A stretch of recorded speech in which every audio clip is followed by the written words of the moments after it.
Con Roberto Stella è l'apertura di Profumo di Sardegna. Ci viene spontaneo dire subito bentornato a casa.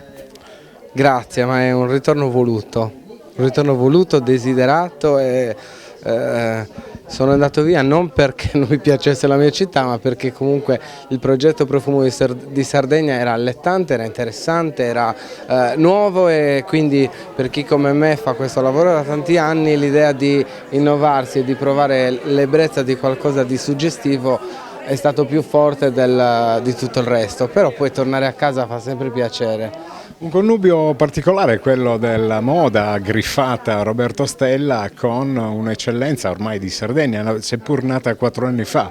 Profumo di Sardegna si è ritagliato uno spazio davvero importante a livello sia locale, nazionale, ma oserei dire anche internazionale, visto la grande fruizione da parte dei turisti dei vostri prodotti. Sì, l'idea di Profumo di Sardegna, come ormai in tanti sanno, nasce nei villaggi turistici. Le nostre boutique, che sono 14 attualmente, oggi inauguriamo come vedete la 15ª, sono tutte all'interno dei villaggi turistici e quindi il 90% della nostra clientela è straniera. Paradossalmente il Profumo di Sardegna è più venduto all'estero che in Italia, però noi oggi abbiamo deciso di coronare il sogno mio e di Maria Rita e di fare una boutique a Sassari come desideravamo entrambi. Peraltro posizionata in un sito davvero incredibile, abbiamo goduto delle immagini di un pozzo all'interno della struttura e poi tutto quello che è il vostro lavoro a disposizione in delle sale che trasudano storia.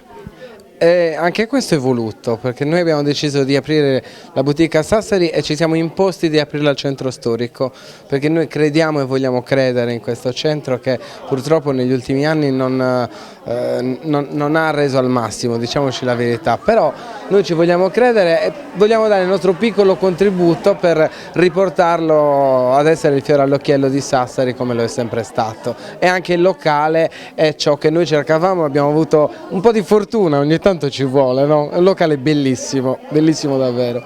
Profumo di Sardegna lo troviamo a Sassari in via? Via al Carmine 1A e 1B.